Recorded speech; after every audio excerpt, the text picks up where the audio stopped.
Well, hello, kids. How's everybody doing? Welcome to another weekly episode of The Abyss, the original, not coffee, but still caffeine induced episode, where we talk about news, politics. We're going to have a little fun, make it more interactive. I have chat up. You can call in. Just go to the Discord link in the description.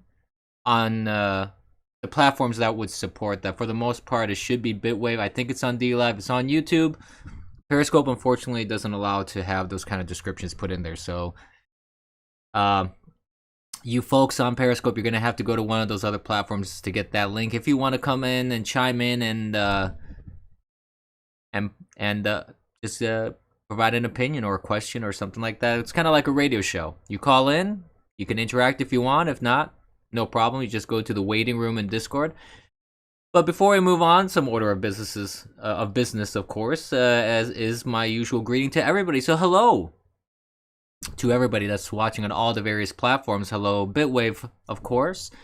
Hello, DLive, Periscope, and YouTube. I also want to say thank you to Mr. I assume it's a male. I could be wrong, but it's Mr. Vit2020 who followed me on DLive. Thank you so much. Any level of support is greatly appreciated, including just following and subscribing and hitting that notification bell. So please do so, and please share.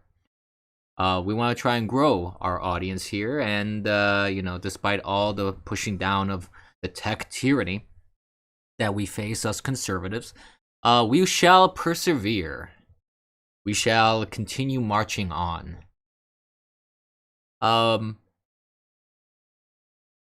So, I hope everyone's doing all right. I hope everyone had a good day. Some interesting things happen in the news, as usual. There's never a dull day when it comes to the news. One of the big news that happened today, actually, it's kind of sad news. I hate to be the bearer of bad news, but for those that were fans of this individual and thought that he was a good person, did good things, you're probably going to be saddened to hear that Herman Cain passed away. And of course, you can't just have a well-known person, a politician, celebrity, or something pass away without generating controversy in this day and age, because everybody has to turn things political immediately. And it's unfortunate. I really didn't even want to bring this up. I didn't even put it in the title of my stream because I don't want to turn this into a political soapboxing based off of the fact of how this individual passed away, because immediately on Twitter there was a firestorm saying that he caught COVID at the rally and that's what killed him. So they're saying Trump killed Herman Cain. Now, I'm just going to say a couple things about that, and then we're going to put the story aside because, like I said, I don't want to get into a big discussion about this. I want to just express my condolences to friends and family and those that were admirers and friends. And I wish them well, and I wish them, thoughts and prayers in this time of grief. What I do want to say, though, is that yeah, I never tried Godfather Pizza. I wonder how it is. I wonder if it's really good.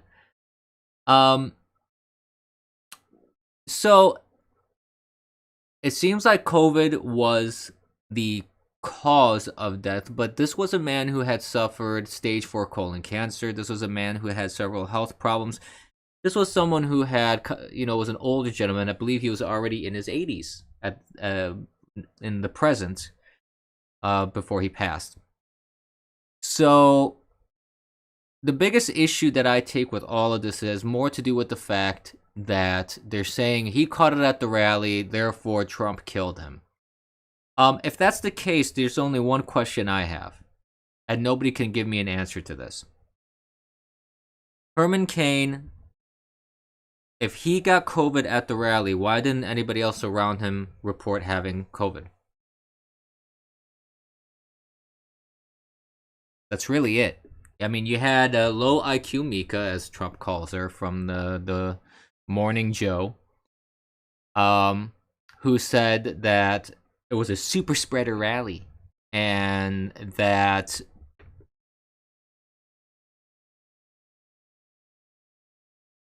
that's where he caught it, and that's what killed him. So the thing is this. The thing is this. Again, if he did catch it at the rally, nobody around him reported that they caught it. Nobody died from it around him. So one begs to ask the question: how is it that COVID targeted this individual, particularly in this group? Yet the rest of the group is just peachy keen. Makes you wonder, don't it? But of course, people that are incredibly dumb and partisan like Mika, they're just gonna spout their political stuff, blithering, and they're not gonna base themselves on facts. They're just not gonna base themselves on reality. They're gonna just push this partisan agenda that they have, and it's sad, honestly. It's sad that you have to use the death of someone who honestly did nothing to you personally to warrant this sort of hate, and to use this person for political purposes. It's just it's disgusting, and it's the same thing that happened at Rep. Lewis's funeral today. You had Obama, former President Obama, former President Clinton, former President Bush, and all they were doing was using it as a political rally. They're standing on the casket of an individual who served this country, whether you agree with him or not. I wasn't a big fan of Rep. Lewis, but I'm not gonna say that you should disrespect his funeral, and I'm not saying you should disrespect him as an individual. But you want to tell me that it's perfectly appropriate to stand on the dead body of a representative, an elected individual, to do political stumping and to maligning cops during your speech? I'm sorry. I don't care. I don't care what your politics are. That is low, low, low. That is very low of people to do that. It is disgusting of Obama to do that. It's disgusting of Clinton to do that. It's disgusting of W. Bush to do that. It's irrelevant to me what your politics are. The fact that these people used a funeral as a political rally is nothing short of disgusting. They should all be walking around with paper bags over their heads. They should be ashamed of themselves. Period. Let's take a look at chat here, because this version of the Abyss is supposed to be a bit more interactive. So let's look at chat. Let's see what chat is saying here. I admired his pizza. Please, Cuomo has a much higher COVID base count than Trump could ever aspire to. That's true. COVID killed him. It was okay. It was around like 30 years ago. Yeah, I mean, it was a while ago. I'm not saying that he had the cancer now or anything like that, but that was an underlying condition that he had before. That was something that affected him. Chemotherapy, medicines, age, all sorts of stuff would add up. And like little tick marks, little check marks that would add up and would probably make him a higher risk individual. He is an adult. He knew the risks. Yes, absolutely. He was guilty of being a black Trump supporter. The left loves to parade corpses around. The left does that a lot. I'm not entirely sure if the right does this sort of thing as well. I wouldn't put it past the right to do it. I'm just saying I can't recall a specific example of this in recent history, at least. I don't recall a conservative dying and people at this person's funeral using it as a political rally. I don't recall that happening recently. I could definitely be corrected. If someone wants to correct me on that, by all means do so. I just don't know where that has happened recently. on the conservative side of things by Republicans. So it's sad. It's sad that that's the case. And it's unfortunate that he passed away. He was also someone who really did not like the whole mask thing. And he knew the risks. And it is what it is. Unfortunately, he passed away, and I thought he was a cool guy when he was running. When he was trying to become the Republican nominee. I thought that he was a pretty cool guy. I liked some of his ideas. If I'm not mistaken, he was the guy that said the rent's too damn high. If I'm not mistaken.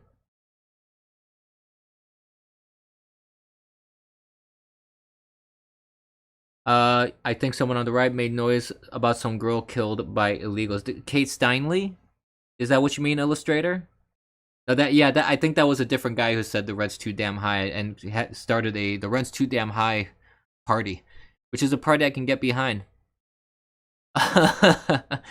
Yeah, so Kate Steinle, I don't, but the thing is this: people on social media will comment and they will talk about like the case of Kate Steinle, or they will talk about politics when talking about people dying. Oh, Jimmy McMillan was the guy that was the rent is too damn high. Okay, thank you for that, Illustrator. But I don't think like at Kate Steinle's funeral, people were saying you had politicians there and stumping, and they were using her corpse basically as a podium. I don't recall Republicans or conservatives doing that. So that's something that I always found disturbing about politicians in general. It's not even necessarily a left versus right thing, because Bush was there and he's supposed to be a conservative. He's supposed to be a Republican. So I just find it very troubling. I find it very troubling that instead of just being reverent about what you're doing, you're using, like I said, you're using a body as a prop, essentially. A dead body as a prop.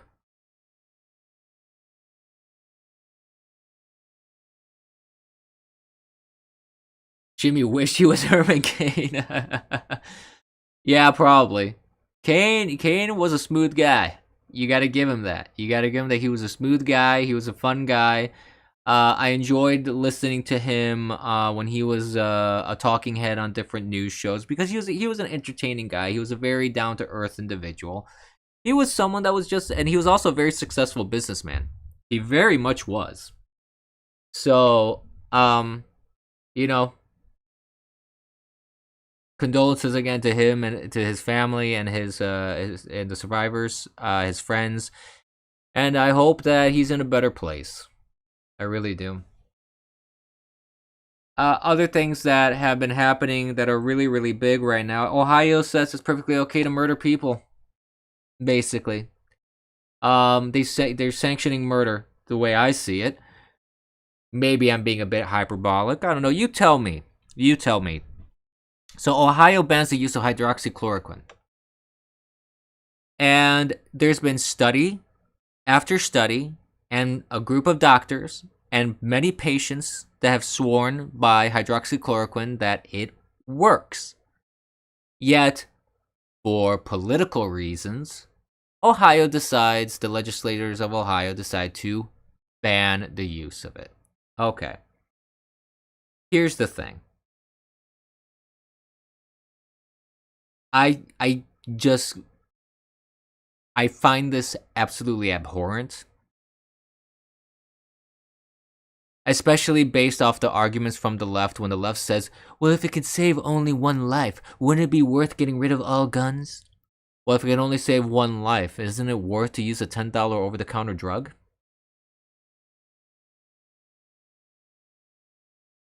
I don't know if it's all use of it that they banned. I just heard. Let me see if I can find the tweet about this and the news article. Let me get into my Twitter here, because I tweeted about this. Let's see here.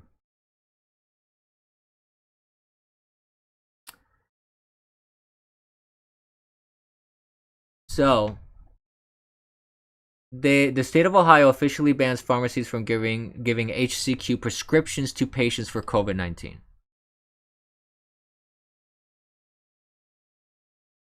That's what it boils down to. Let me bring up the image here real quick. Requirements for dispensing and selling chloroquine and hydroxychloroquine in Ohio. On July 30th, 2020, today, Rule 4729 colon 5-5-21 of the Administrative Code goes into effect. In general, the rule prohibits all terminal distributors, including prescribers, clinics, non-resident pharmacies, and institutional facilities, from selling or dispensing hydroxychloroquine and chloroquine for the treatment and prevention of COVID-19. Please be advised that this rule replaces emergency rule blah blah, and that all approvals for the use of such medications made under that rule are no longer applicable. So not only did they ban the use of HCQ, all previous approved uses of HCQ are also banned. So, no prescriptions for chloroquine or hydroxychloroquine may be dispensed by a pharmacist or sold at retail by a licensed terminal distributor of dangerous drugs, including prescriptions for patients residing in Ohio dispensed or sold at retail by non-resident terminal distributors of dangerous drugs as defined by Rule 47295801 of the Administrative Code, unless the prescription bears a written diagnosis code from the prescriber or a statement indicating its veterinary medical purposes. Except as provided in paragraph C of this rule, prescriptions issued for chloroquine or hydroxychloroquine for prophylactic use related to COVID-19 or for the treatment of COVID-19 are strictly prohibited unless otherwise approved by the board's executive director in consultation with the board president, at which time a resolution shall issue. Upon the effective date of this rule, all previous approvals for the use of chloroquine and hydroxychloroquine shall be deemed void and must be approved using the process outlined in this paragraph. The prohibition in paragraph B, which I just read, of this rule does not apply to prescriptions issued as part of a documented institutional review board approved clinical trial to evaluate the safety and efficacy of the drugs to treat COVID-19. Prescriptions must include documentation that the patient is enrolled in a clinical trial. Paragraph B and C of this rule shall also apply to medication orders and outpatient prescriptions dispensed by institutional pharmacies as defined in Agency 4729 of the Administrative Code. Now, this is by the State of Ohio Board of Pharmacy. Okay? If you are in Ohio, let me give you one bit of advice. Get the hell out of Ohio. Go. Leave. That is not a place for you. If the state would rather you die to play political games, then you need to get the hell out of that state. Simple.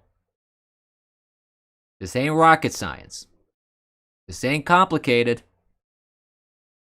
Just leave. Hey, Mom Patch. How you doing?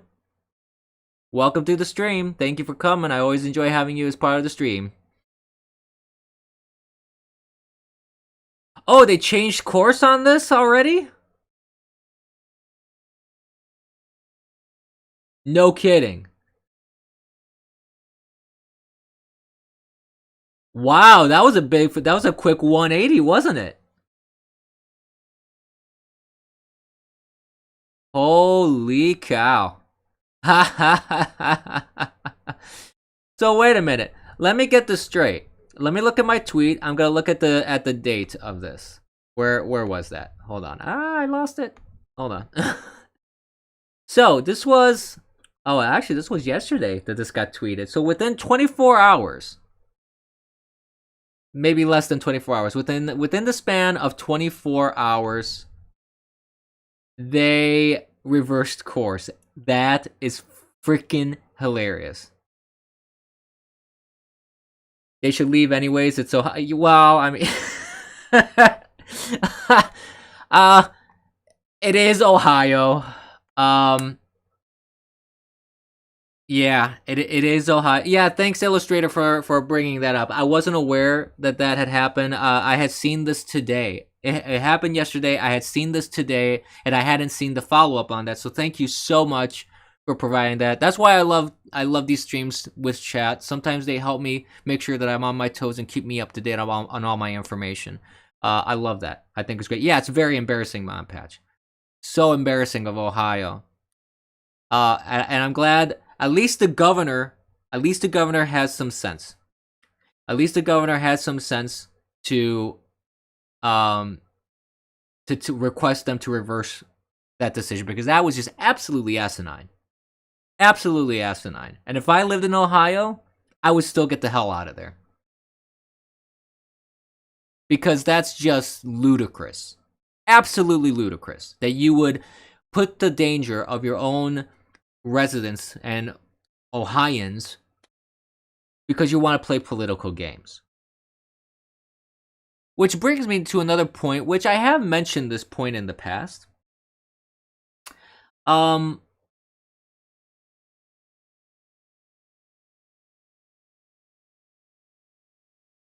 Ultimate taco. Okay. Okay, I get it. Yeah, it is ludicrous, DSP official. Welcome to the stream, by the way. But yes, it is really, really, really stupid. It took you the troll. Yeah, you're talking to troll.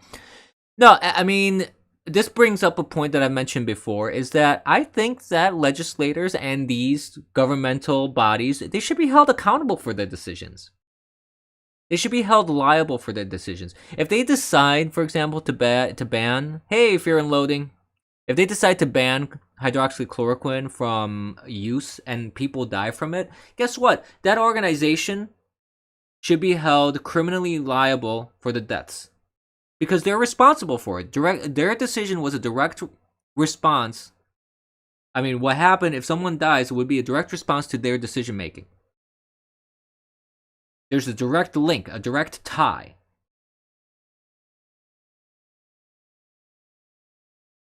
And if using hydroxychloroquine as a preventative measure works, hell, I will go and use it. Why not?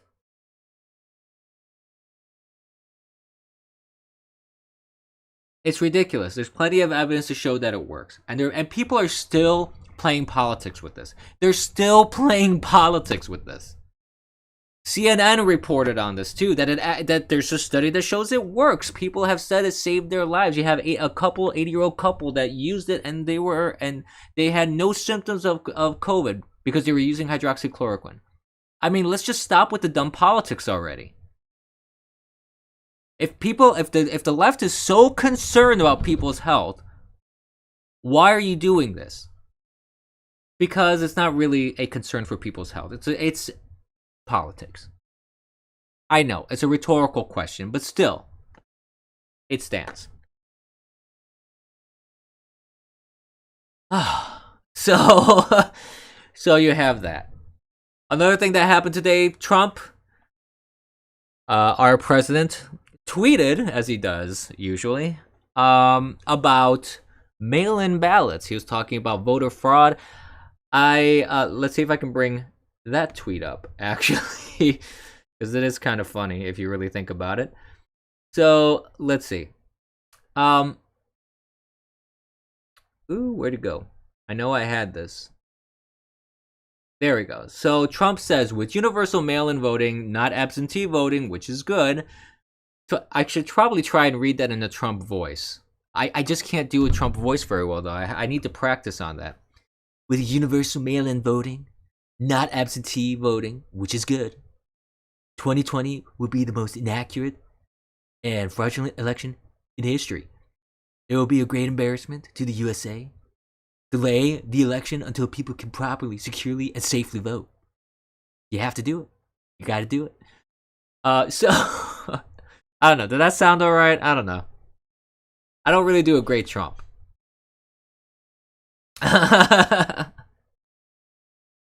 Yeah, he did plug the pizzeria, and that's true. Illustrator, he was like, "Yeah, great pizza." I know, I saw that. That was just really great. It was good. Yeah, I know. Now Antifa's gonna target it. It sounded more like no, but Bush 41 is more like helter skelter. Not gonna do it. Not gonna do it. Read my lips.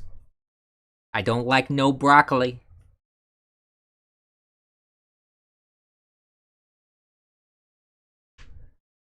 I'm the president. If I don't want broccoli, I don't want broccoli. That's more like Bush 41.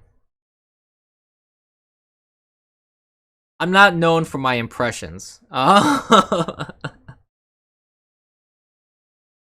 And he did the tweet about that. And the funniest thing to me was this: Pelosi had a meltdown.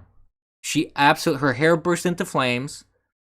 They had to restaple her skin because it was falling off because she was just going absolutely crazy. Okay, I'm being mean. I know. I'm being mean. Let's be nice. I am Catholic. Let's try and be Catholic about this. But she did have a meltdown over the whole thing. And she started saying Congress has the power to decide the day of the election and blah, blah, blah, blah, blah, blah, blah. Okay. Then she took a shot of vodka. No, but she did complain online. She did do a tweet quoting the enumerated powers of Congress about what they can do for that. And the thing is this: nobody said that they don't have the power, so she could quote all that all day. Don't be too Catholic about it. Okay, I won't be too Catholic. I'll try to be a little Catholic about it. There are several states that use it, and the problem is this: there's been a lot of reports, especially with the primaries, and there's been dry runs and experimentation. There's been a lot of issues with mail-in ballots, and there's a lot of potential for fraud. 2 articles I might find interesting. Thank you. I'll definitely take a look at them, and if we can talk about them and squeeze them in, sure, I'll be more than happy to kind of give it a gander and express my opinion on it. The problem with mail-in ballots is they are very prone to fraud. There's plenty of reports about this on both sides. It's happened. There's been reports on fraud in Republican elections with mail-in ballots, and there's been fraud. There's been post office workers that have just taken all these ballots and dumped them. What? What are you talking about, Illustrator? Pegging is the newest TikTok trend? What? What the heck is that? Do I want to know what that is? Or shall I just blissfully ignore that? I think I'm going to well, I'll take a look at it and see if it's something worth blissfully ignoring. But anyways, the point is, with the mail-in ballot, there is opportunity for fraud. And just like that, chat is derailed.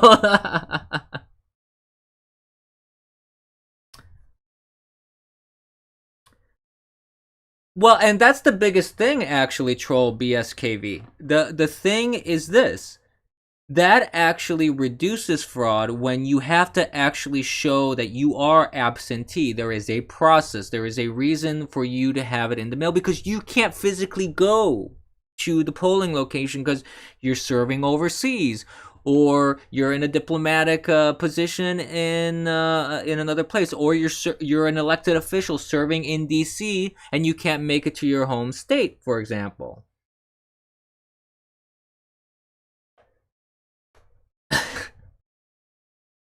I'm not sure if that's referring to what I'm thinking. That's why I'm saying I gotta see if it's something that's worth blissfully ignoring. That's all I'm saying.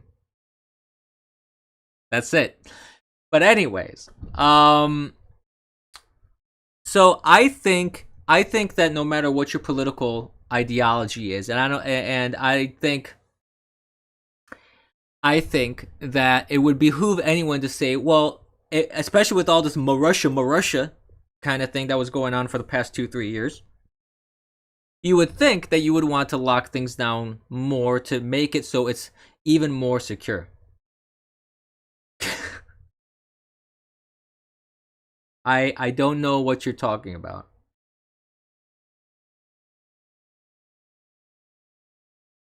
Anyways, sorry, I had a piece of nail that was bothering me here. Okay.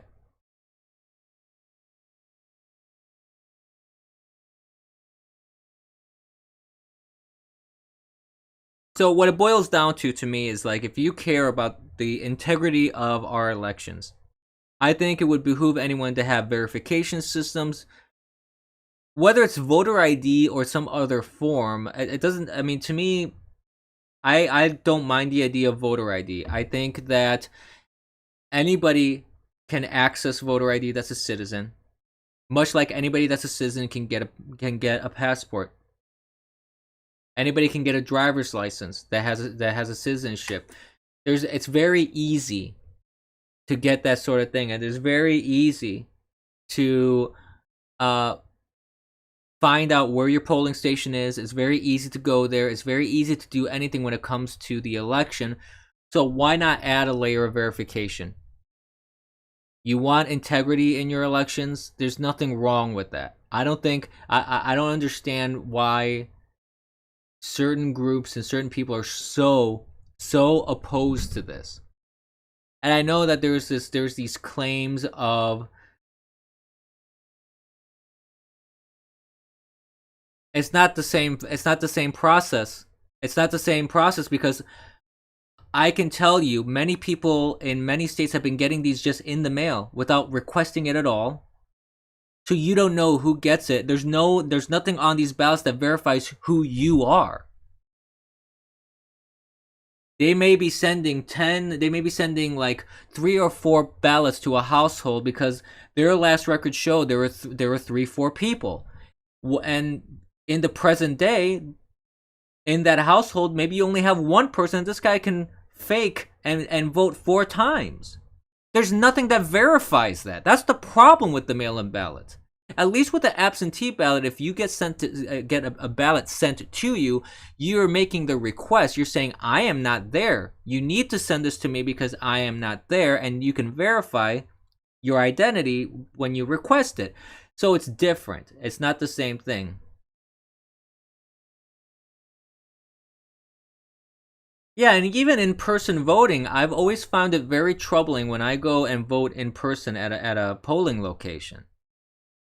I find it very troubling how little verification there is. I can just give them my name and address, and that's it. That's it. How do they know that that's really me?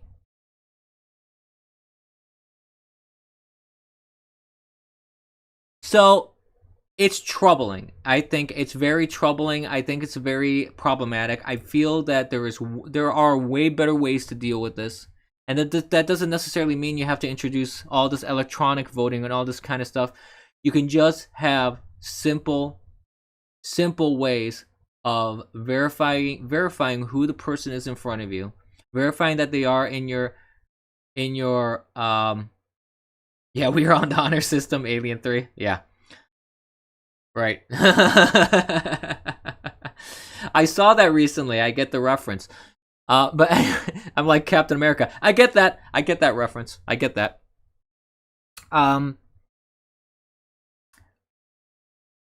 So I just think that it's ridiculous that people lose their minds over the fact that a president would want the elections to be fair and wouldn't want the results to get delayed by a week, by a month, by 3 months, by 6 months due to litigation. Why is that so incredibly difficult for people to grasp? Do it right. Do it correctly. Get the verification in place. There's nothing complicated about this. This isn't something that should be up for debate.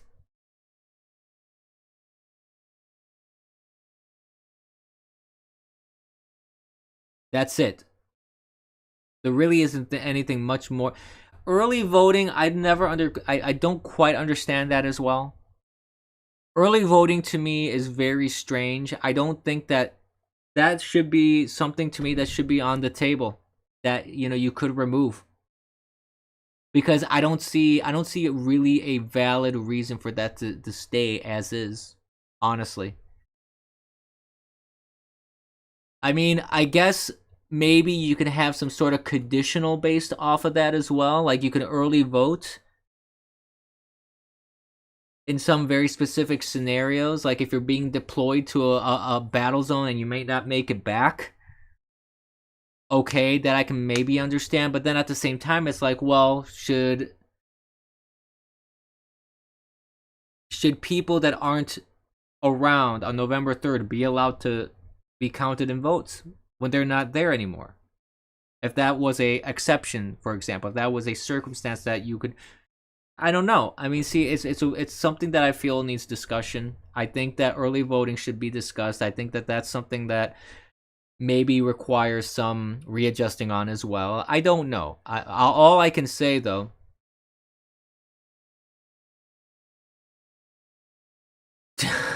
the target audience for early voting gets up at 3 a.m. for the latest Nike sneakers, but they somehow can't clear the schedule for the first Tuesday in November of every of every year. Yeah, of every 4 years.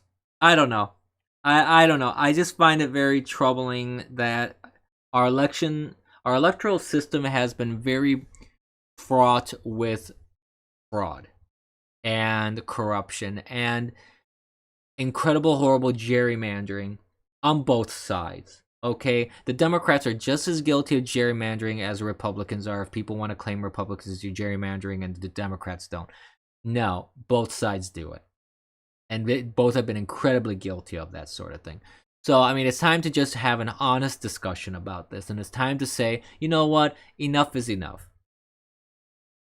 Let's put in verification in place to ensure that our elections are secure, to make sure that every person that votes is an actual person, not just dead people. Because this has been going on for a while, honestly. Do you know that one of the big things that helped John F. Kennedy win his election was the fact that there was electoral fraud and a bunch of dead people voted for him? I mean, it didn't do him a whole lot of good at the end of the day, but that's what it is. So there you go. Well, since we're all talking about this TikTok thing and we're talking about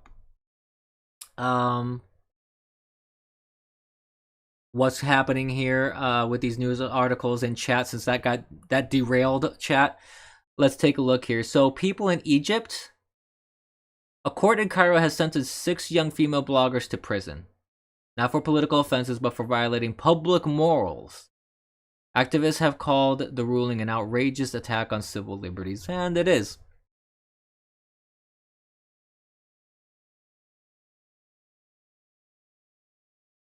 Wow.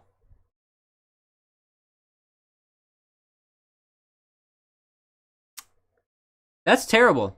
That's terrible that happens. I mean, the Middle East is fraught with this sort of thing. This happens pretty often.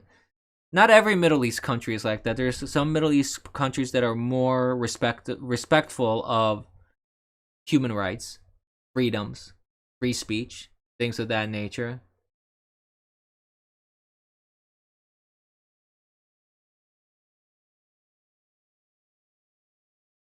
Um, but you have many countries that don't. Iran is one of them. Egypt, as you see with this article. I should ask for donations before reading the pegging one. Why give your soul away when you could sell it? Well, I mean that I guess it's a good point in any to shamelessly self-promote myself. So yeah, if you want to support me, please do so. Streamlabs.com/theeternalabyss. Any level of generosity is greatly appreciated, but you can support me also in other ways, if not financially. You can also support me through your subscribing and following and hitting the notification bell and following me on all my social media. And sharing. Really, the greatest gift you could give me is having more people watch me and having a greater audience base and having more people, just help me grow. That's really the best gift that anybody can give me, more so than even money at this point. So please, any assistance is greatly appreciated. I hope everyone enjoys these streams. And like I said, if anybody wants to come in and say a couple things, Discord is up and everything. That's available for chat here. Please do so. And yeah, we're gonna move on, and I'm probably gonna read now something that's gonna pretty much maybe get me banned off on a few platforms. Let's see.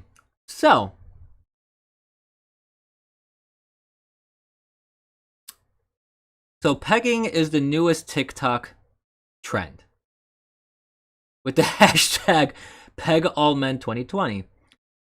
It's just one of the hashtags going viral on the platform. Wow. Over the past few years, some very serious discourse has erupted: to peg or not to peg. Although the concept of pegging has been around some 300 years. Really? Thanks to our boy Marquis de Sade, sadism's founding father, apparently. Recent references in Broad City and Deadpool have thrust pegging into the mainstream, with straight and bi guys increasingly welcome to the idea of a bit of silicone up the arse, apparently. However, as with anything that becomes mainstream, it also becomes memeable.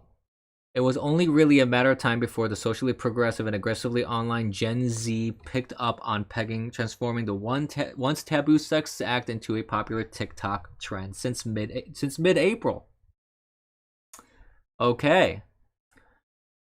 Young people, mainly bi girls and femboys, i.e. cis straight guys, let's just put it that way, the stupid terminology annoys me, that present themselves in more traditionally feminine ways, are expressing their pining to peg or be pegged under the hashtag #PegAllMen2020, and pegging and pegged are banned on the app, alongside other sex-related hashtags. Wouldn't surprise me. Videos range from genuine desire to tongue-in-cheek jests that likely take the piss out of straight guys who find it emasculating. A lot of pegging TikTok is just for laughs, but many users in the community have genuinely embraced it as a kink that normalizes butt stuff and redefines traditional gender roles in heterosexual sex. Okay, I think I've read enough. So here's the thing.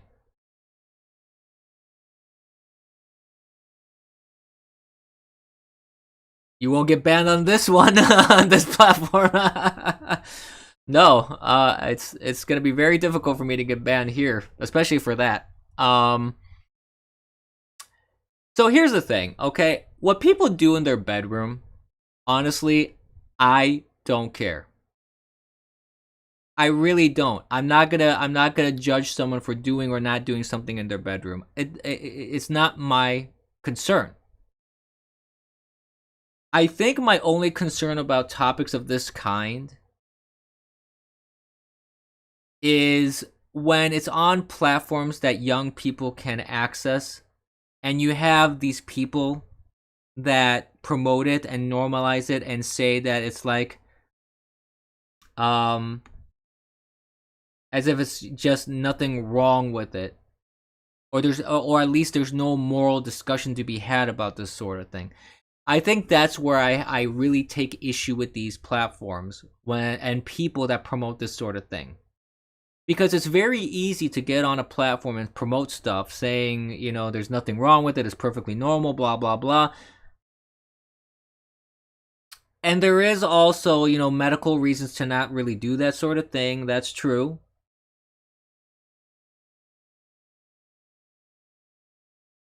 So I think there are issues that should be, if you're going to discuss these sort of things, I don't think those kind of platforms are the ideal platform for it, because there really isn't going to be an honest discussion about this sort of thing. There's not going to be a objective discussion about this. You're not going to have a proper moral framing of the discussion in one way or the other, depending on what your sensibilities are. So I feel that generally speaking, it's not a good idea to have all these sexual things on these platforms for that reason, because the people that are putting forth this information are not people you want to have discussions about this sort of thing. That's really what it boils down to. And then on top of that,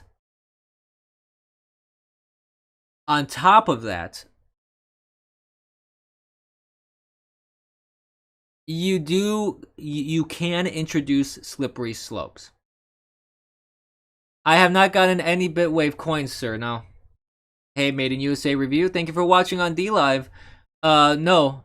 I have not. I have not gotten any of these coins. And the thing is, too, like I don't even see whenever someone does an alert like that.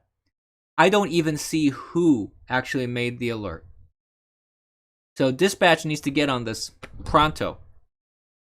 He needs to get this fixed. So Mom Patch, let's get your son on this, please. Thank you.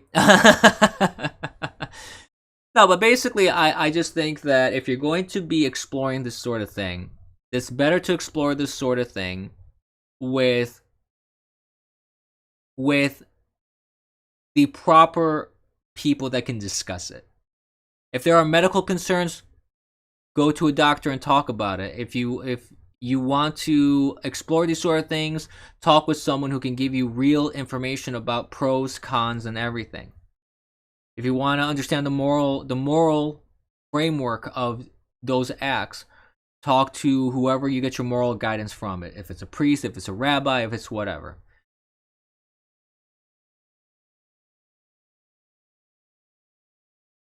Please refer all complaints to GitHub. I don't use GitHub. It's a terrible platform. But that's really what my concern is. At the end of the day, though, if adults want to do things like that, I may or may not agree with it. It's up to the adults, the two adults, to determine that. Within, again, that whatever your moral guideline is for that, whatever the framework that you work within, you have to make that decision to see if you want to explore those things, if you want to open yourself up to certain risks. But there has been, in general, that is true, on Instagram, Facebook, on social media, there has been for a long time this push to normalize what many could call degenerate behaviors, or immoral behaviors, or at least questionably moral behaviors, because there's some may be more or less up to debate. So it really depends on your definition of that. But there is a heavy push for that. I've seen accounts on Twitter pushing for normalizing pedophilia, for example. And I know that these aren't in the same category. They're not.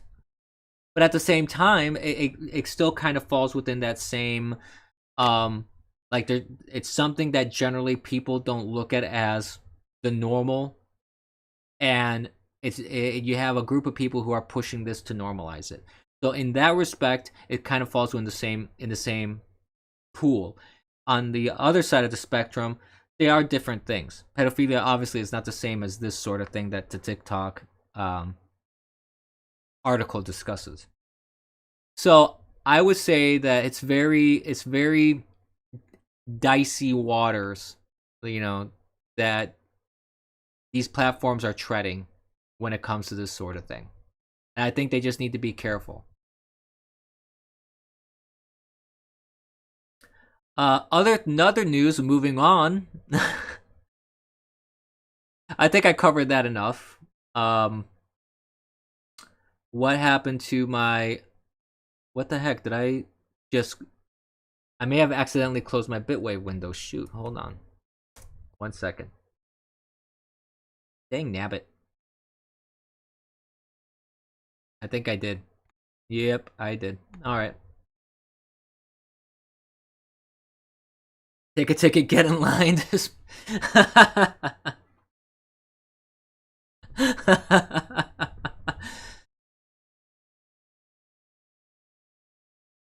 Well, fine. Okay. If dispatch is gonna be that way, I guess we're just gonna have to throw our hands up in the air and accept it. Anyways.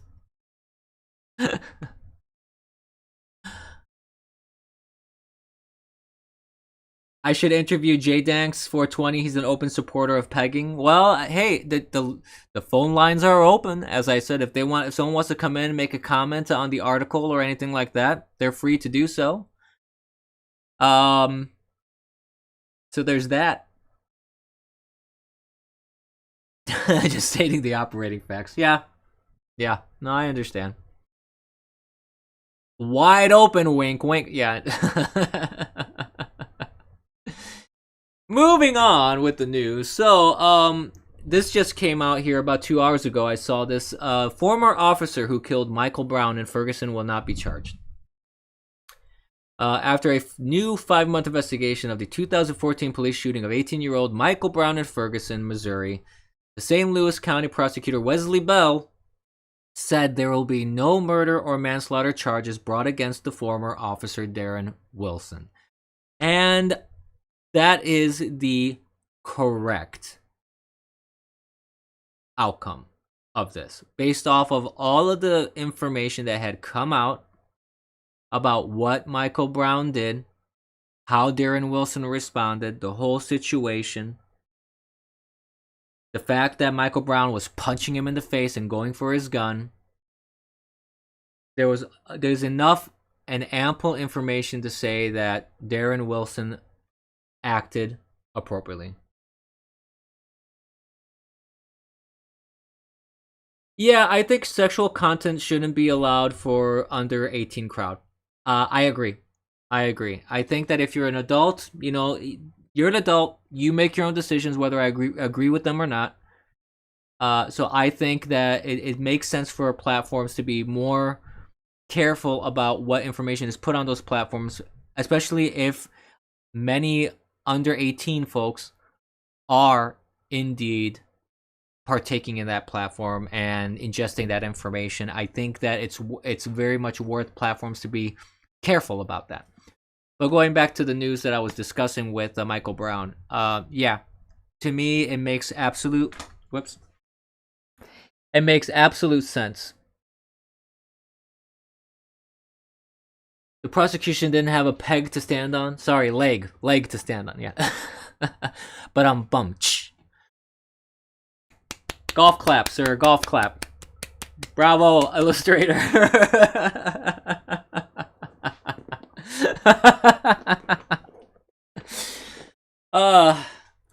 Remember, tip your waitress, kids. Anyways. Yeah.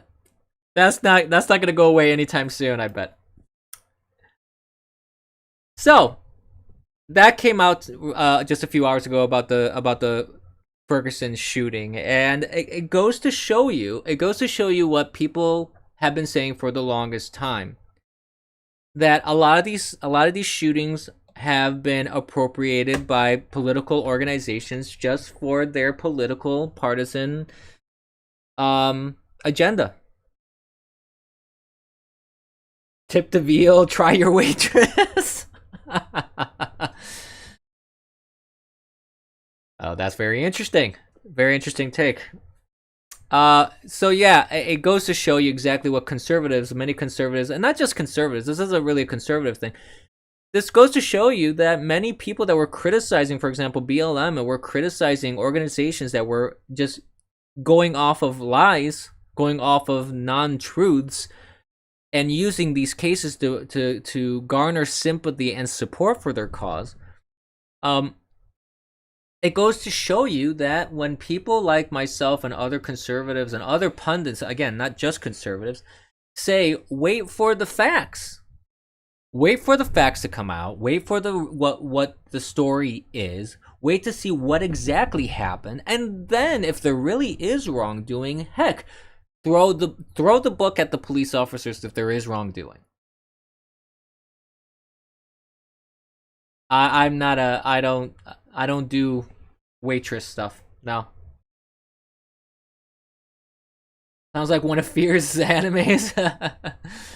I don't know, maybe. Could be. What churches are supporting BLM? I hadn't heard about that quite yet. I know that I don't agree with BLM in general in as the organization. Like giving money to the BLM organization, I don't agree with that. If churches are doing that, I think that's wrong. Now, if you want to fight for better police training, if you want to fight for education and interacting with police, if you want to fight for a better family unit within communities that are more prone to violence and more prone to crime. Yeah, some are, and if you want to promote life in general and civil rights and civil liberties, and you want to promote a better handling of crime and better handling of alleged criminals in society. There's a lot of ways to do that, and a lot of better ways to do that, and BLM is not one of them.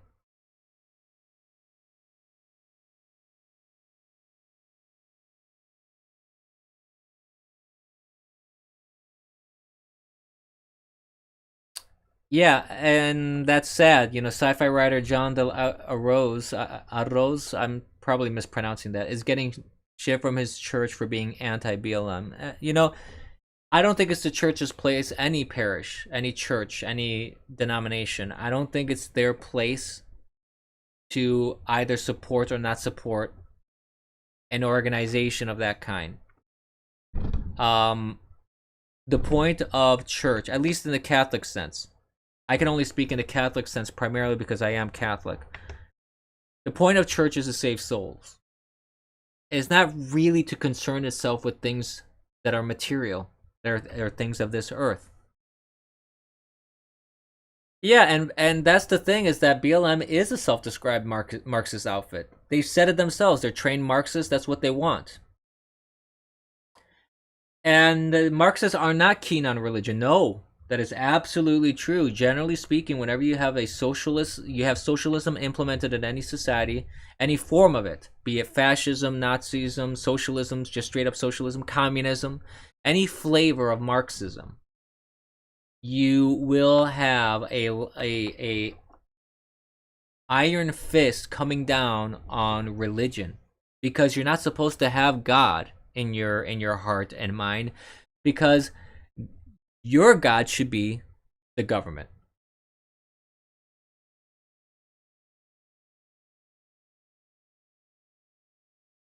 He was just your average until one day, and now he's made in the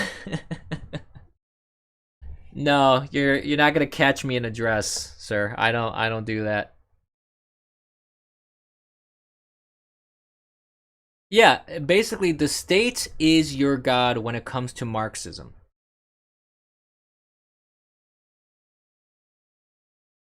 No, National Socialism was not Christian. Actually, if you look into that, it was not. They used religious imagery, and they used like that sort of allegory to justify what they were doing, but it wasn't Christian, because everything that National Socialism did was very much anti-Christian. The T-Dog report is dead? What's the T-Dog report?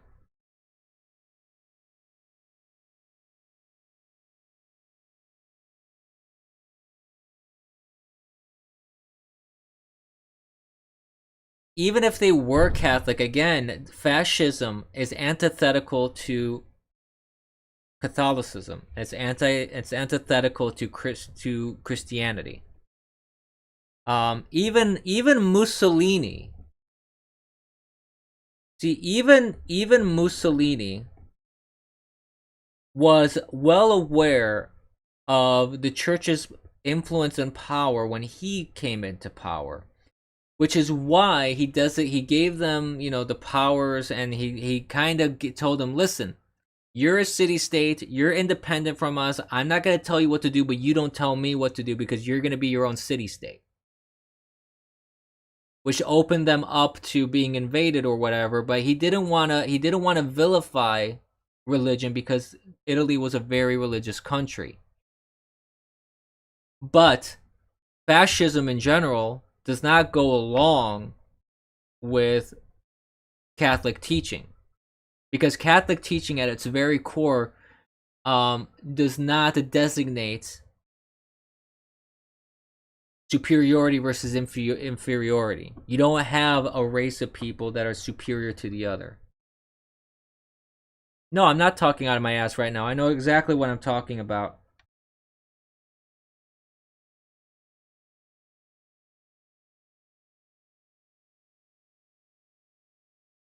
There is the organization and then there is the movement.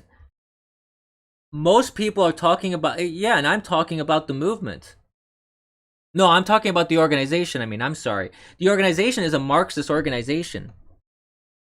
And there's no way I'm going to support a Marxist organization when BLM is a Marxist organization. That's why I'm saying, to me, using the moniker Black Lives Matter as even a movement is a bad call. It's bad PR because you're riding on the shoulders of a Marxist organization, self-proclaimed Marxist organization, that want to tear down society. They're not working to fix society.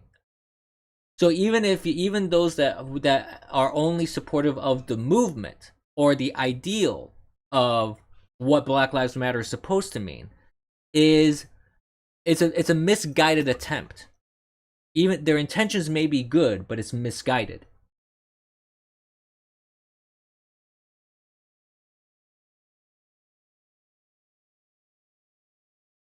I'm not talking about God having a chosen people. I'm talking about one race being deemed as superior to another. Because at the core of Christianity, especially Catholicism, because when I speak about Christianity, I'm speaking about Catholicism primarily because that's what Christianity is. Is that we are all of equal dignity. We are all the children of God. And as such, we should all treat everybody as equals and deserving of that dignity. There is no superior, there is no inferior, because we're all humans. We're all imperfect. So if you have a belief system like in fascism, like especially National Socialism, or even in the Italian fascism,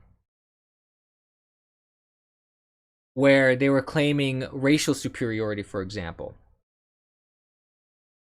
that is antithetical to Catholic teaching.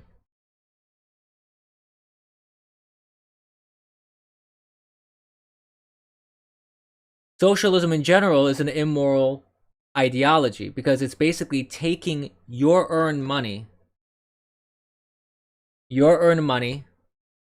and giving it to other people. That's theft.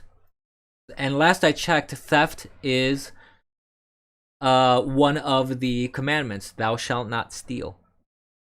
Thou shalt not covet your neighbor's ass or whatever. That's as well. The socialism as well is an ideology of, well, my neighbors have all this. Doesn't matter if he worked hard to earn all this stuff that he earned. It's just not fair. I should have it too. Give it to me because I breathe. Because I happen to exist. That's it.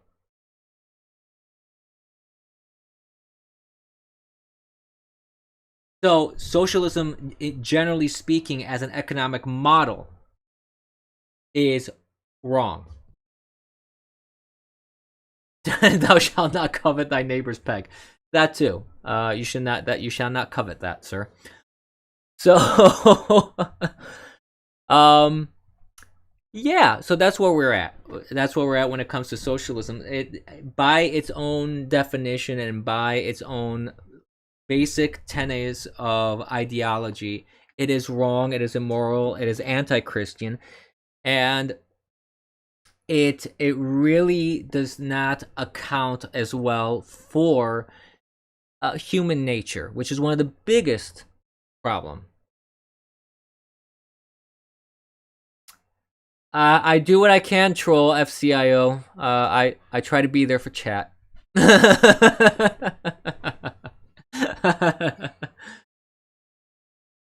No, it was not. But the point was that there are commandments that clearly in the Catholic doctrine and Christian doctrine in general doesn't even you don't even need to specify Catholic in this case, but Christian doctrine specifically says you're not supposed to be jealous of your neighbors and want what your neighbors want, and you should not steal from other people.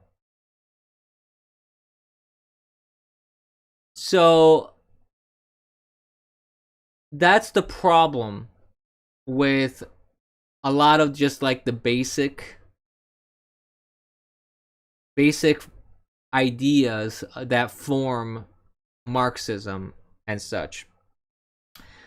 Apparently, moving on in the news, apparently there was a 4.2 magnitude earthquake that rattled LA. That's not small. And you had celebrities freaking out online, so there's this whole thread about this on Twitter. And I'm not too, I don't really care about celebrity reactions about that. It's just that, an earthquake happened. I just hope people are safe. I hope nobody's hurt. I hope that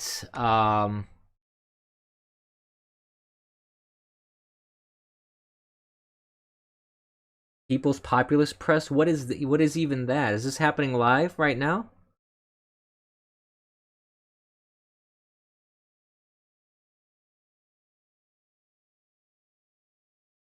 Who is T-Dog? I don't even know who T-Dog is.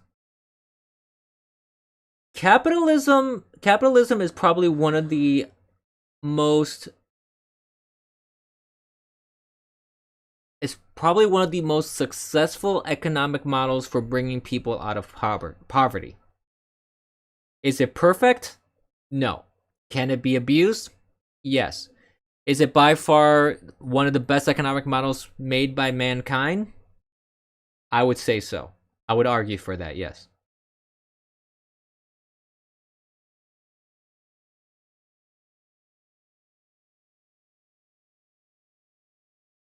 What are you talking about, capitalism BTFO? Eternally no. There's nothing inherently wrong with capitalism as a form of an economic framework for a country. In fact, every country on this planet has pretty much embraced that because of the fact that it is the only form of economy and finances that allow for a country to become prosperous, provide for its people, brings a bunch of people out of poverty, raise the living standard.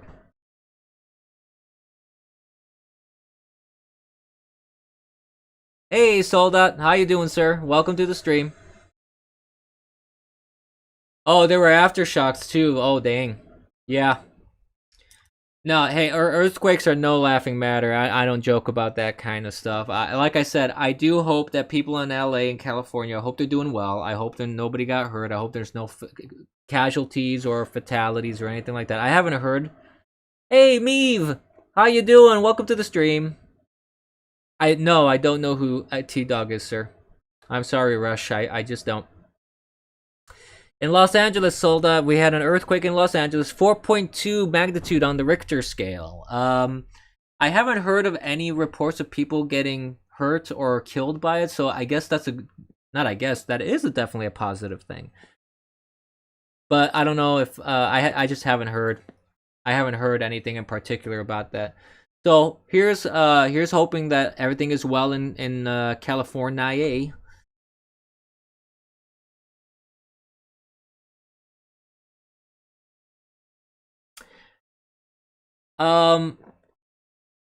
Another thing that happened in the news, and this kind of goes back to that Trump tweet that I was talking about, because Trump tweeted about, maybe you need to look into delaying the election if there's going to be clear fraud. Apparently, the co-founder of the Federalist Society says that Trump should be removed from office unless he relents, advocating for the postponement of the election. Now, here's the thing. First of all, I need to see exactly what the code and context was of that quote, because all the people, it's New York Times, and you know what it is when it comes to the New York Times. They're fake news. They're all bullshit. They never are accurate. And then the thing is this: Trump Trump saying that if there is clear fraud, maybe it would be worth looking into postponing the election and leaving it in the hands of Congress is actually constitutional. As Pelosi put in her tweet when she was melting down, that Congress has the power to do so, and he didn't say that he was going to sign an executive order. He didn't say that he was going to act unilaterally on this. He didn't say anything of that kind. So if Congress argues and fights and decides that because of a clear indication or a public safety issue with COVID or for any other reason, Congress decides to postpone, they can. And the president can express an opinion on this. There's nothing unconstitutional about a president expressing an opinion. Jesus was not anti-capitalism. Yeah, all he did was suggest it. He didn't say that he was going to do anything.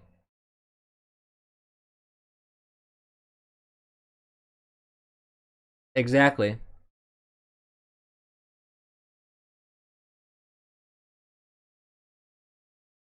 So, the Federalists are way off base on this one. This co-founder, way off base.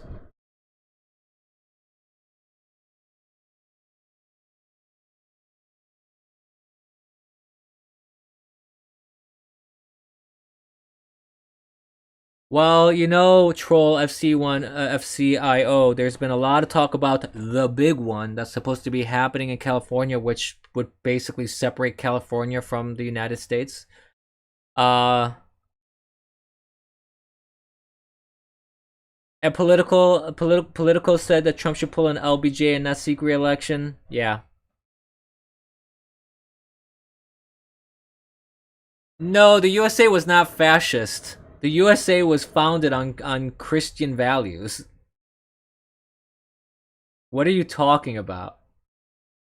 Troll IT7V, you're like way off base.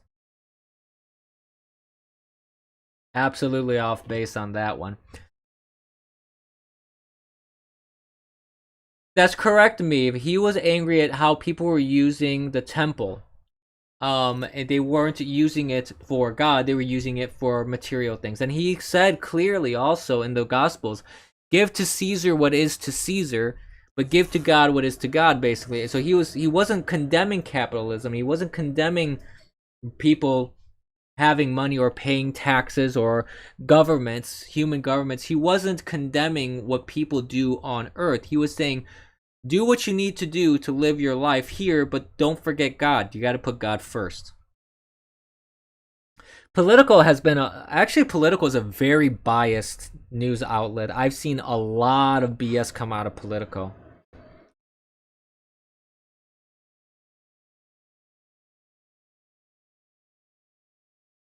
Troll, I don't know what IT7V, I don't know what you're talking about. You're way off base. Way off base. The United States was not fascist in any way. Never has been. You're just being a troll at this point, which is appropriate with your name. You're just way wrong on that one. You need to study up on American history. So other things that are happening here in the news that I would like to just briefly touch on, was that Trump has returned to giving coronavirus pressers, and I must say that I do like how he's just like straight to the point, takes a couple questions, moves along. Not that I really had a problem with his previous pressers. I really didn't have much of an issue with those, but he did give the press opportunity to just act like they always do, like petulant children. So I think it's best to keep it focused, keep it act like the father in the room. They keep the children in order. I think it's a good way of doing it. It's a good way of handling it. And he was talking about, like today, he was talking a lot about the not the hydroxychloroquine. He was talking about other medicine that's being fast tracked, that's in clinical trials that is soon to be released, basically to the public. He was talking about a lot of the progress about that, and I think that's a wonderful thing. Because it'll help the country get back on track. It'll help the country reopen. And despite that, it's true. He was talking about also the numbers of our, like, the 7 million jobs in the past couple months.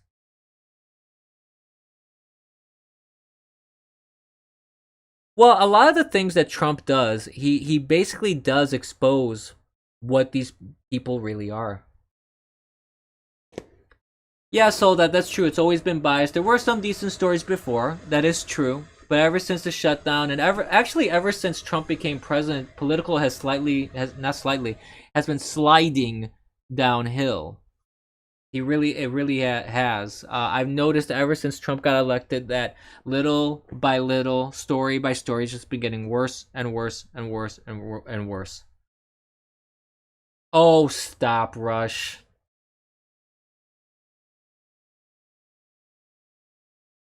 They can't leave the smalls alone. Nope.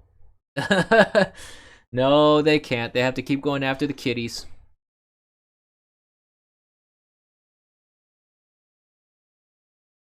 Hey, Cleric, welcome to the stream. I don't know. I don't use Fat Chat on my phone. I usually stick to Bitwave on my computer. I don't use Bitwave on my phone. It's never worked that great. It is resource heavy.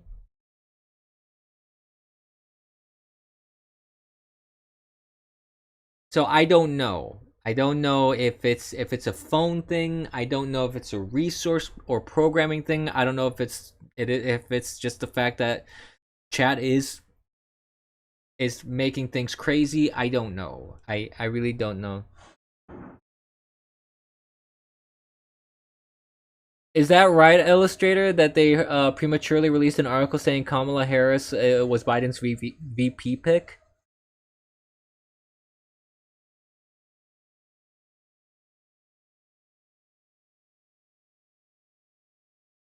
Oh, you were the fascist fact troll cleric.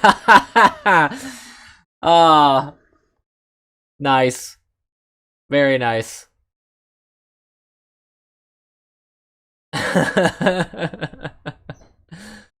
That's good. Hey, I always enjoy having you on stream as well, cleric. I enjoy everybody on Bitwave. I think everybody, you guys are a good group. You guys are a fun group of people. You're a little crazy. You're a little crazy, but you're a fun group of people.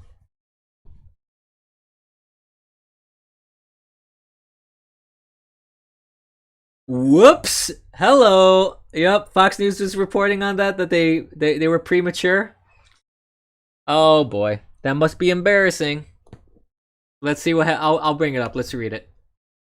Because I am the supreme reader. I have to read online. I have to keep up my appearances and my title.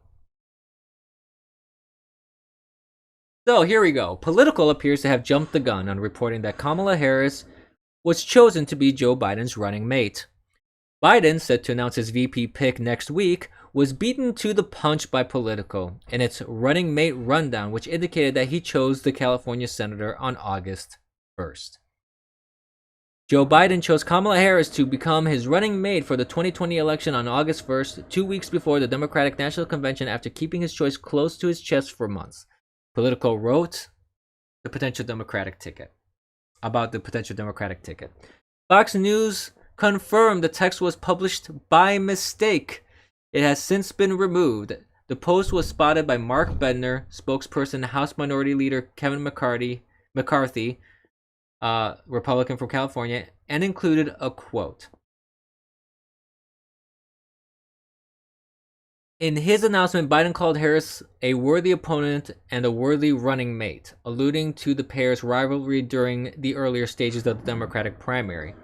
He will bring her experience as a prosecutor, household name recognition, and skill as a debater to the ticket, the report said. So let's just stop there.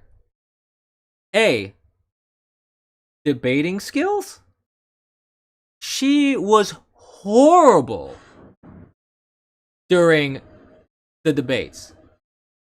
She was absolutely horrible during those debates. Her performance was abysmal at best.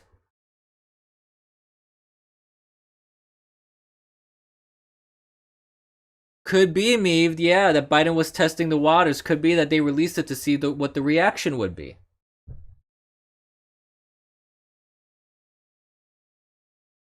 He needs to smell all the candidates first, yeah. He has to, if they pass the smell test.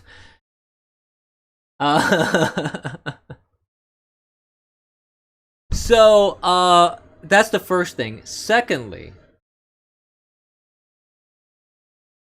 I find it. Let's say this is true. Let's say that this will end up being what the truth is. That let's say Biden decides that he does want to have Kamala Harris as his running mate. She called him a racist to his face, basically. She said that his policies were racist, that he supported racist policies. She called him a racist. So you're running for president. Someone calls you a racist, and your decision-making process goes, "Hey, that's the girl I want on my team. The one that hurls unfounded insults at me." Yeah. What? That doesn't even make any sense. And then, you know what? Maybe Kamala Harris is a good pick for Biden, because apparently she doesn't know what music is in what time period, much like he doesn't know where he is at one point or another. She's also a pretty big hypocrite where she smokes weed and then arrests people who smoke weed. Yeah, I know. Democrats don't play by their own rules. Yeah. I don't even know who Val Demings is, and I think that may be the problem that the Biden campaign may have, is that she's not really a household name. When you choose someone that's not a household name, it's a gamble. Because it doesn't necessarily mean that your ticket isn't going to be improved or helped, or it's not a good pick. It just means, though, that it's kind of an uphill battle to get the name recognition of this person and to get them to become a household name. And because most people are going to look at a non-household name person and go, "Who the hell is this person?"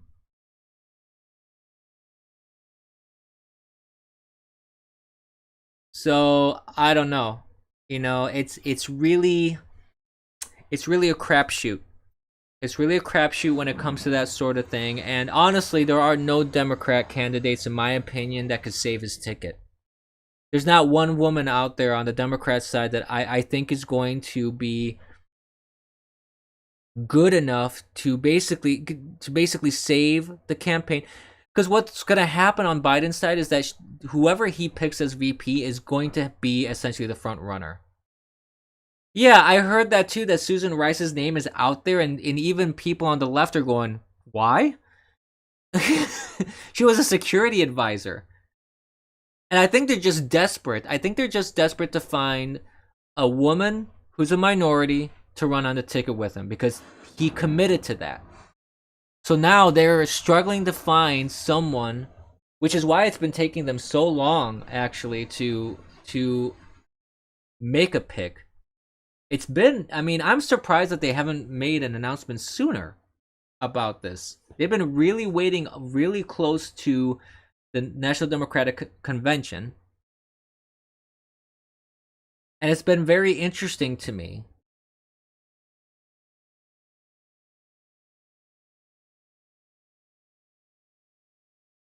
Well, yeah, National Security Advisor is a big position. I'm not discounting the position.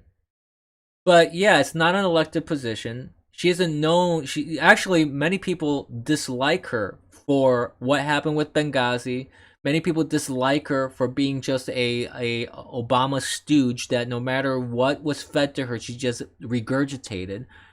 There's not a lot of love for Susan Rice, even amongst Democrats. She's not really a popular. Oh, I'm sure she'll be in the Biden. This is the thing. I'm sure that if Biden would win, all these people that were jumping around and fighting and were in the previous administration, they're all going to come back. It's going to be Obama 2.0. No matter what. It really doesn't matter who the president is. You're going to have all these people come back in. He's talked about that, yes. He's talked about delaying the election. He did a tweet about it. And of course, Twitter had a meltdown. Pelosi had a meltdown. It was quite glorious, actually. It was pretty funny. So yeah, kids, that's pretty much the show at this point. I'm not sure if there's much more that I want to discuss. Unless you guys wanna ask any questions, bring up any topics, if there's any other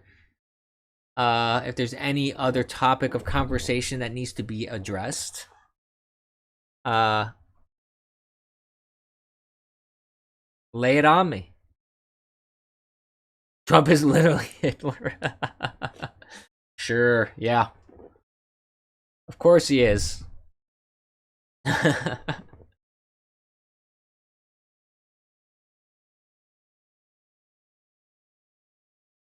Was that thing with Randbot Live, that link that you sent earlier? Like, was that happening right now? I'm just curious about that because I haven't heard Rand be online for a while. I mean, at least if he's been online, he just kind of rage quit on Bitwave and I haven't heard much about him. So I am kind of curious about what he's up to.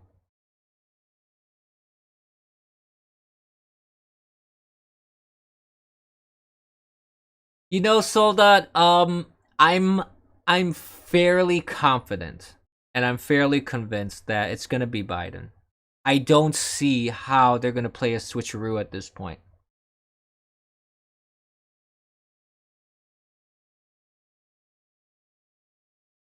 I think I think Trump should put pressure on tech companies. I think tech companies are doing everything in their power to affect this election. They have been censoring candidates. They have been tampering with search results. They have been tampering with president's own tweet. Rand was making a new gun wave with ear juice.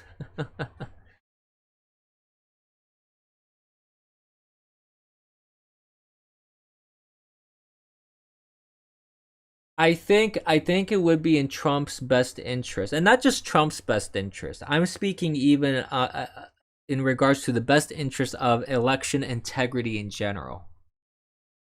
And bringing news to a level of normalcy again. Well, again, there really never was, but at least bringing news towards a direction of factual reporting and less, at least trying to minimize some of that bias that you find in the news. I think that there should be pressure on tech companies to get their hands out of that cookie jar. They need to stop. They need to stop censoring.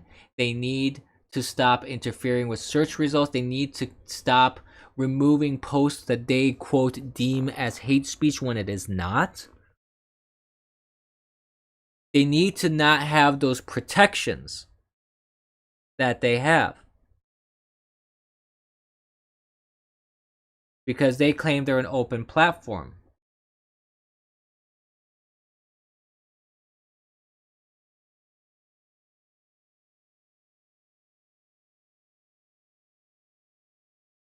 Well, the thing is this: there is reason to believe that tech companies will turn on Democrats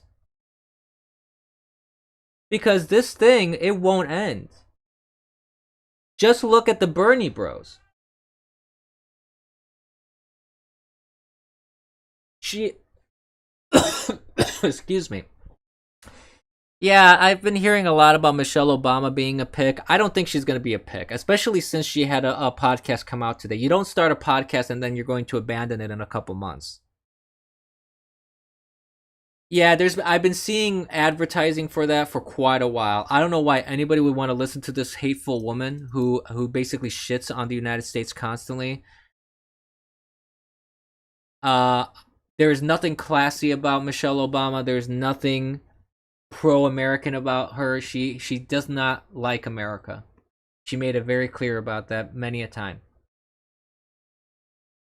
And what I was saying though was, look at what happened with the Bernie Bros and the Democrat Party, where and the AOCs and the Elon Omars of the party. You have a splintering. You have a splintering within the Democratic Party because a percentage of people within the Democratic Party are socialists and communists, and they don't think the Democrat Party is progressive enough. And the problem is you have tech companies that are of that progressive, quote unquote progressive mindset. So eventually Democrats are not going to be within that sphere of progressiveness that they think that the tech companies think these people should be. So it's not unreasonable to think that one day Google is going to turn on the not Obama administration, but they're going to turn on Democrats, just like they're censoring conservatives.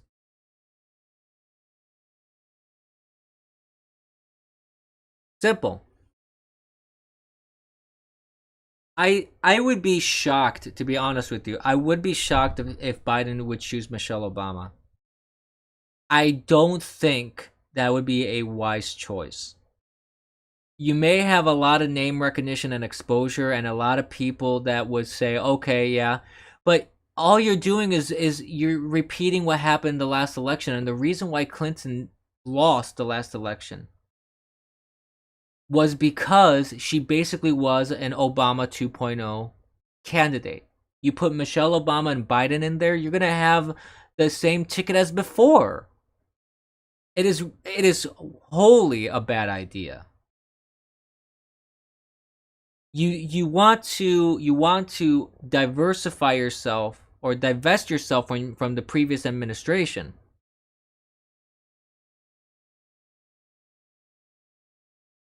I honestly would rather, if I have to ask, well, I don't know who Val Demings is. I can't make a decision on that. I'm not saying that. I mean, they're. It's stupid for them to do this. Is all I'm saying. If they do something like that, it's incredibly stupid of them to do it. Would I put it past them? No. I will still be shocked if they do because I wouldn't believe how stupid they are. And you say, ask yourself this a bit: would you rather have Harris or Obama? Honestly, if I had the choice between the two, I think I would lean towards Harris because at least between the two, if I have to make an argument, at least between the two, Harris at least has been an elected official. Harris at least has some experience in the Senate. Harris at least has been a politician. Michelle Obama has done nothing of that. She has zero experience. She has zero policy making experience. She has zero experience even talking about policy. And the only thing that she actually did as first lady, with the school lunches and all that kind of stuff, ended up being a total disaster. Like the one thing that she did was crap. So as much as I dislike Kamala Harris, and I think Kamala Harris is a horrible, horrible, horrible candidate,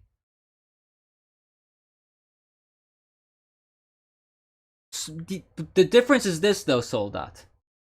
The difference is that Trump actually built an empire, built a business. He dealt with politicians. He had to deal with politicians to get his buildings built. She's not that smart.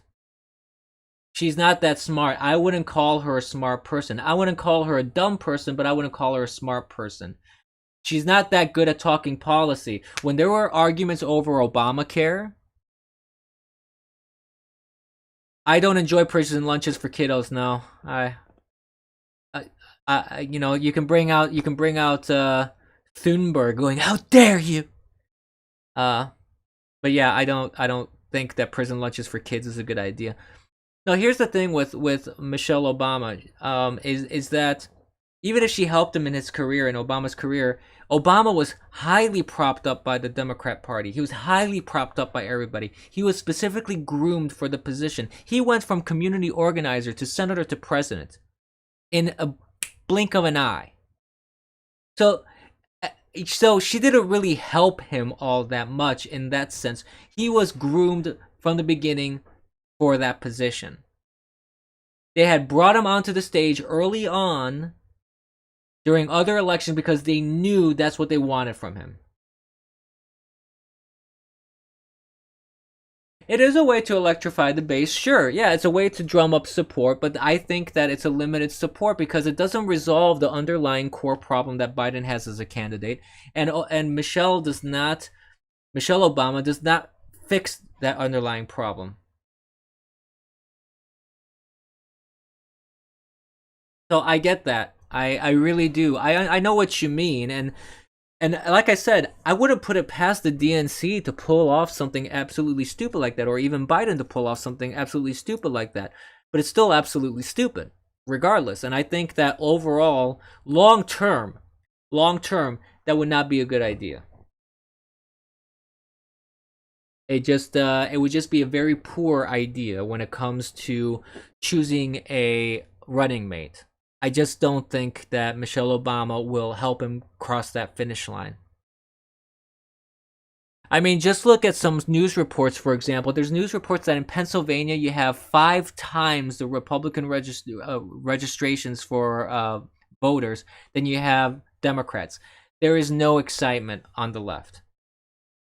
There is no excitement on the left. And even if Michelle Obama comes in now in these last couple of months and tries to drum up support, you're going to run into the problem that everybody has with Biden, is that he's just not on one side they say he's not progressive enough. On the other, they say that his policies just don't make financial sense. The third problem is he's just Obama 2.0.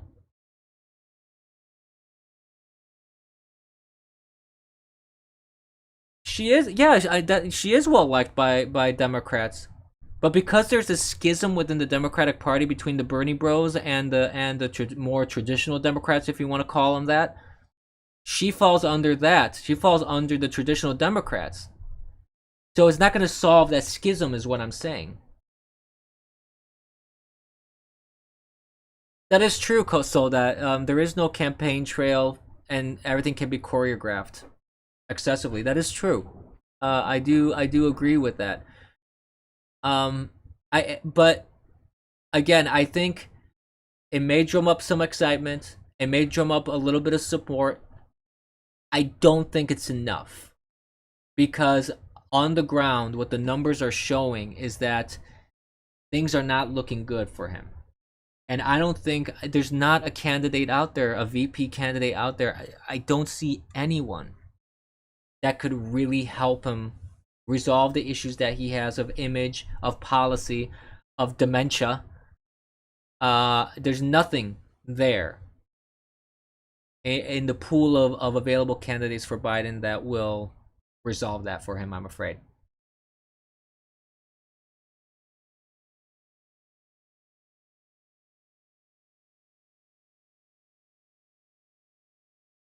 So that's kind of how I feel about Michelle Obama. Um,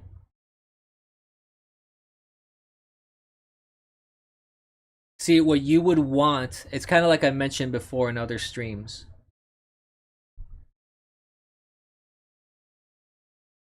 No, it's not really over. I can tell you that because the articles there, I've been reading some articles. Oh, is it buffering? Everything looks good on my end. I don't know, maybe crappy internet, yeah. No, it hasn't been resolved because I've read articles of Bernie Bros saying that voting for Biden is like eating a bowl of shit. They're not happy about Biden. Yeah, he may have embraced the policies to try and to solve the schism, but they don't want Biden. It's a compromise. It's a compromise, and it's not making a lot of people happy.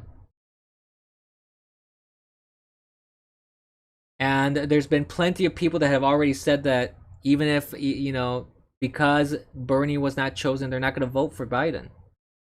So they're still not going to bring back everybody that they lost.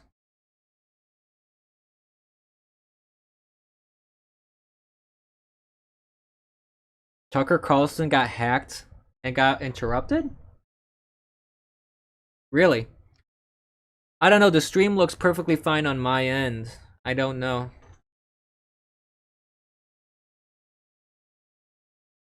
I'm really not sure. I'm really not sure what's going on with that. If you're having issues or if there's any buffering issues, I'm not seeing any problem on my end.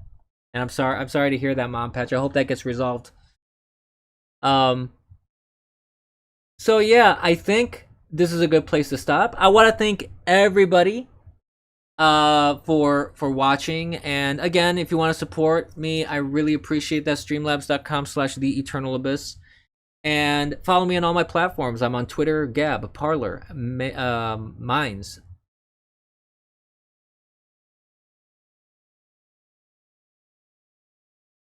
Sanders does what? Before I conclude, I just saw this article here. I want to take a look at it.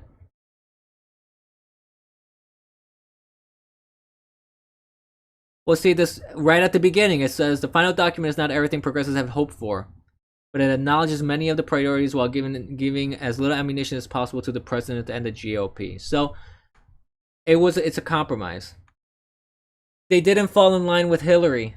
I don't think they're gonna listen. I know what you're saying. I do, and they're going to get some people. They're going to get some people on back. They will get some people to come back and fall in line. They're not going to get everybody. You have a lot of people that will view voting for Biden as eating a bowl of shit, like I mentioned with that article that was written about that. They don't like the idea of it, and when they're there, there's a good chance they won't. So they're not going to get back 100% of the Bernie Bros. Maybe they'll get 80. Maybe they'll get 85 if they're lucky. Maybe they'll get a very good percentage back, but they will not get all.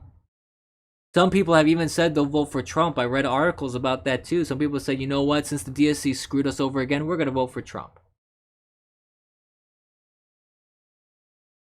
So that's the issue at hand here. No matter what they do, the schism happened. They've lost people.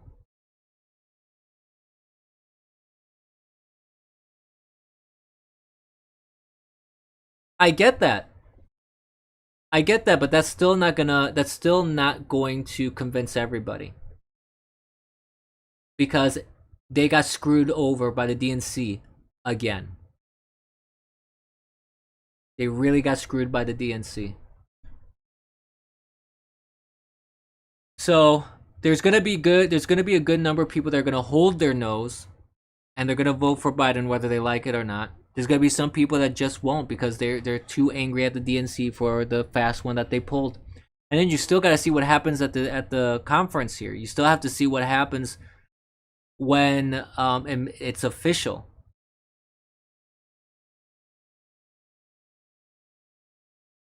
I know the stances. I know what it is. I get it. But that's also going to piss off the people that aren't as progressive. That's the thing, okay, so they put this unification thing out. They bring back 80% of the progressive of the Bernie Bros. And then you go to the traditional Democrats that go, well, wait a minute, I wanted Biden, I didn't want Sanders. So now you risk alienating people on the other side. Because the DNC is desperate. They got screwed. And why would they appeal to them? Because they're trying to win back as many votes as possible. That's what it is. They're throwing desperate lines of of please don't go. Come back to us. We'll work with you. We'll do this thing. We'll have Biden. We'll have your progressive Bernie bro policies, but don't go away. We need your vote. And what the result is going to be that they're going to have a bit of both. They're going to have some people that stay on the Democrat side, the traditional Democrat side, and then they're going to have the Bernie bro people. And they're going to lose people on both sides too, because both sides, you're always going to have a percentage of people that don't want that compromise. So the DNC, I've talked about this before. The DNC is in a damned if you do, damned if you don't situation. They shouldn't have pushed Biden to this point. They really shouldn't. They basically condemned their party to lose this election by pushing forward with Biden.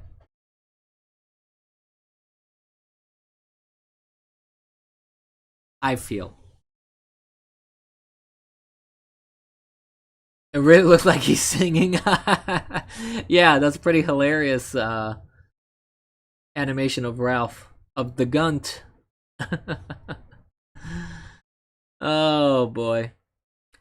You know, he never answered me. I sent a message to him saying that I wanted to call in and I wanted to, be a guest on his show. He never replied.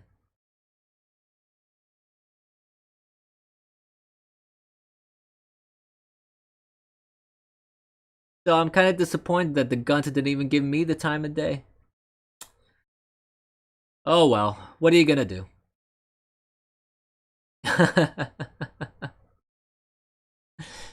But anyways, as I was saying, this is a good place to conclude. I want to thank everybody for watching. I want to thank everybody for participating. I want to thank everybody on DLive, YouTube, Periscope, and of course, Bitwave. And if you can support me in any way, that would be great. Streamlabs.com/TheEternalAbyss. If you want to support me by just following, sharing, subscribing, hitting the notification bell, please do so on all the platforms. On Twitter, Gab, Parler, Minds, YouTube, DLive, Periscope, Bitwave.